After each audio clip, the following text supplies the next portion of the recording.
Hello friends, आज हम लोग बात करने वाले हैं आपके गुलमोहर बुक के अगले चैप्टर के बारे में, जिसका टाइटल है द वर्ल्ड्स ऑफ सेनोग्रेस और इसके ऑथर हैं एच मनरो, जिनका पेन नेम साकी है।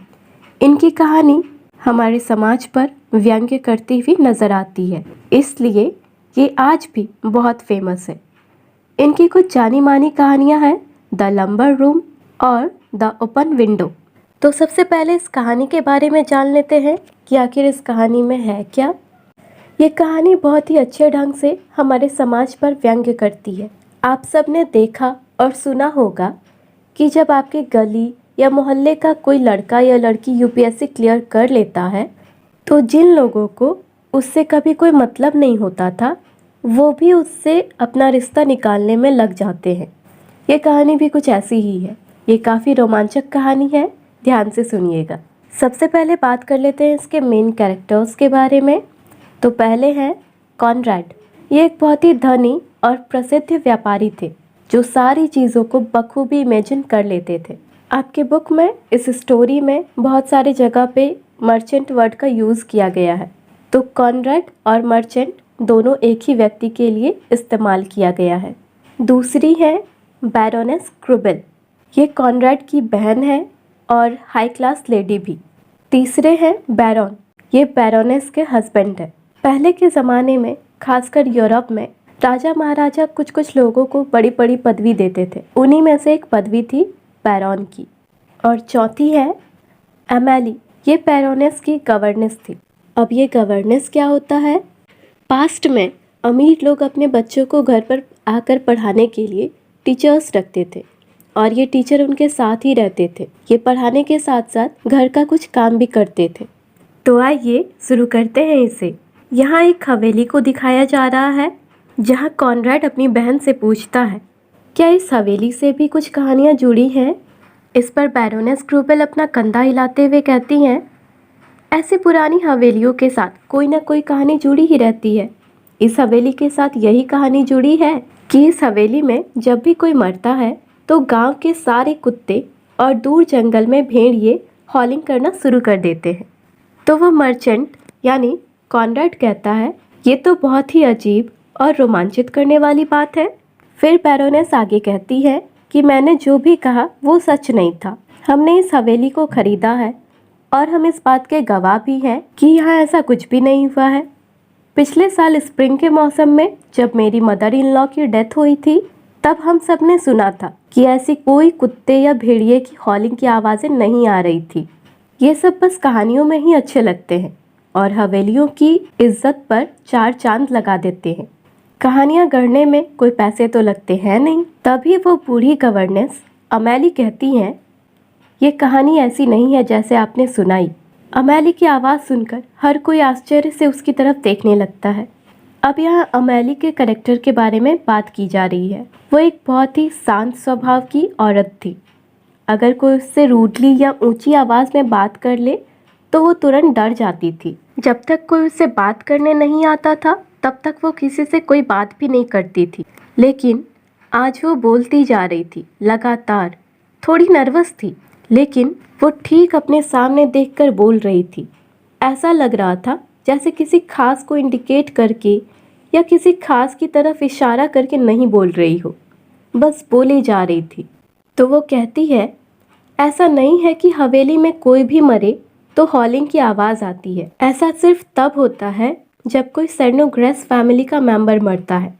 तब उस मेंबर की मौत से ठीक पहले कुत्तों और भेड़ियों के भौंकने की आवाज़ें आती है। हवेली और गांव के सारे कुत्ते हवेली के बाहर रोते हैं और भौंकते हैं। कुत्तों की आवाज़ पर भेड़िए भी हॉलिंग करते हैं और जैसे ही उस इंसान के शरीर से उसकी आत्मा निकलती है वैसे ही बगीचे का एक पेड़ टूटकर गिर जाता है। लेकिन अगर कोई अजनबी यहाँ मरे तो ऐसा कुछ नहीं होता।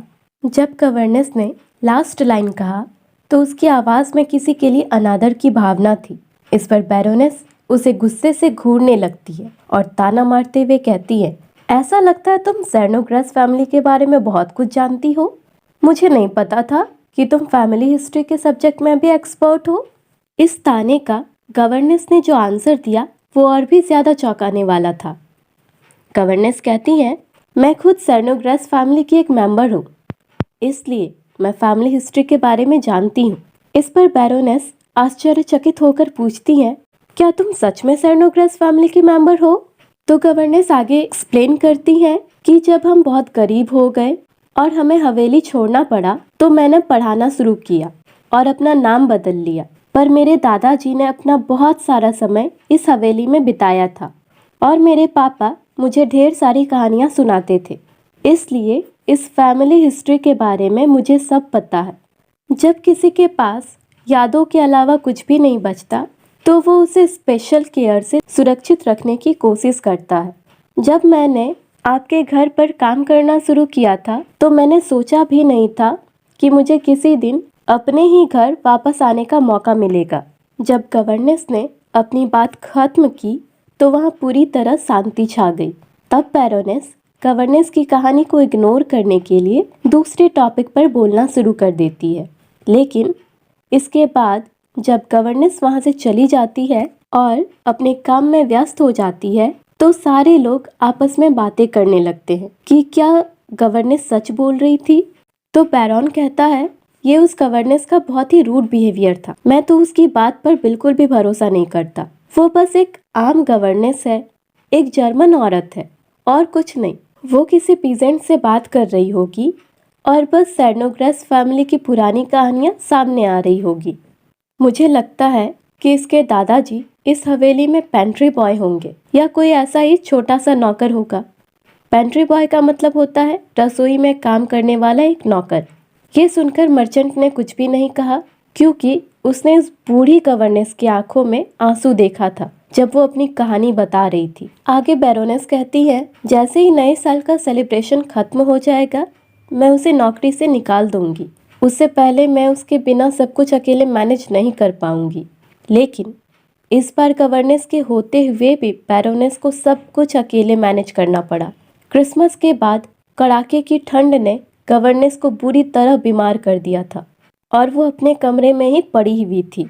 एक शाम जब बैरोनेस के सारे गेस्ट साथ में बैठे हुए थे तो वो कहती है, ये सबसे ज़्यादा दुखद बात है कि जब से वो हमारे साथ है मुझे याद है वो आज तक कभी इतनी बुरी तरीके से बीमार नहीं हुई है कि वो उठकर अपना काम भी न कर पाए। और अब जब मेरा पूरा घर मेहमानों से भरा है तो वो बीमार हो गई। उसे देखकर किसी को भी दुख होगा, बुरा लगेगा, पर मुझे थोड़ी झुंझलाहट भी हो रही है कि वो अभी ही बीमार क्यों हुई। इस पर बैरोनेस की ही एक गेस्ट यानी बैंकर की वाइफ ने सहानुभूति जताते हुए कहा, हाँ ये थोड़ा एनॉइंग तो है, पर इस साल हर साल के मुकाबले थोड़ी ज़्यादा ठंड है। तो बैरोनेस कहती है, हाँ ये तो है, साथ में वो बहुत बूढ़ी भी तो है। तभी उनका छोटा सा कुत्ता जिसका नाम वापी था वो सोफे से कूदकर डरते हुए सोफे के नीचे दुबक जाता है। तो बैरोनेस प्यार से पुचकारते हुए उसे पूछती है, क्या हो गया वापी?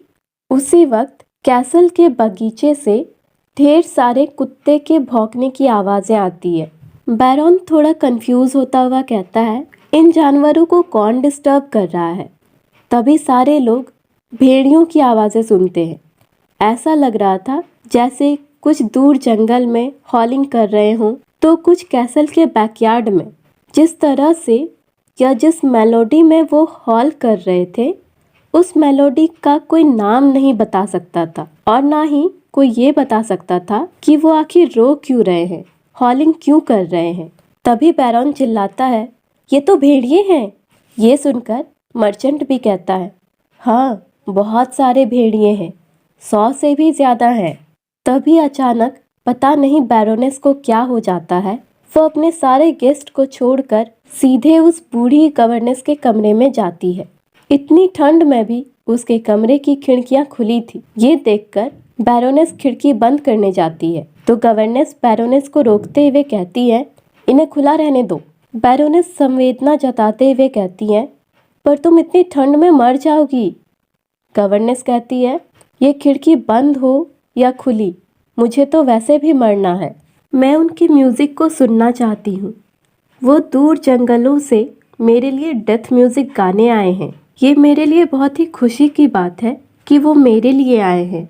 मैं सेर्नोग्रेस फैमिली की लास्ट मेंबर हूँ जो इस कैसल में मरने वाली हूँ, और वो मेरे लिए ही गाने आए हैं। उन भेड़ियों की आवाज़ें उस विंटर के ठंड रात में चारों तरफ फैल रही थी, और वो बूढ़ी औरत अपने बेड पे लेटे हुए अपनी मौत का इंतज़ार कर रही थी। उस वक्त उसके चेहरे पर एक बहुत ही अलग सी खुशी थी। फिर गवर्नेस बैरोनेस से कहती है, चले जाओ, मैं अब अकेली नहीं हूँ, मैं सेर्नोग्रेस फैमिली की एक मेंबर हूँ। ये सुनकर बैरोनेस वापस अपने गेस्ट के पास आती है और कहती है, मुझे लगता है वो मर रही है, हमें तुरंत डॉक्टर को कॉल करना चाहिए। और ये टेरिबल हॉलिंग, इसकी तो ज़्यादा कीमत भी नहीं होगी। ये सुनकर कॉनरेड कहता है, इस म्यूजिक को कोई भी कितने भी पैसे देकर नहीं खरीद सकता। तभी एक जोर की आवाज़ आती है। बैरन पूछता है, ये अब क्या है?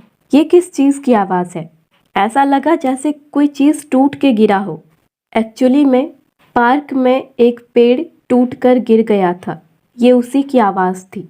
ये आवाज़ सुनकर वहाँ हर कोई शांत हो गया। तभी बैंकर की वाइफ बोलती है, ये इतनी ज़्यादा ठंड का नतीजा है कि पार्क में पेड़ गिर रहे हैं, और इसी ठंड के वजह से इतने सारे भेड़िए यहाँ पे हॉलिंग कर रहे हैं।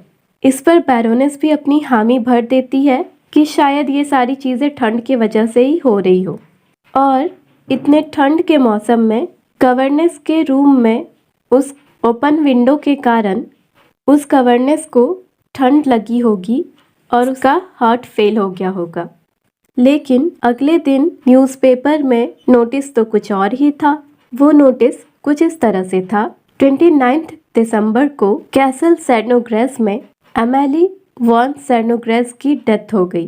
वो काफी लंबे समय से बैरन और बैरोनेस ग्रुबेल की खास दोस्त थी। ये कहानी यहीं पे एंड होती है। आई होप आप लोगों को ये कहानी अच्छी लगी हो और समझ में आई हो। Thank you for watching.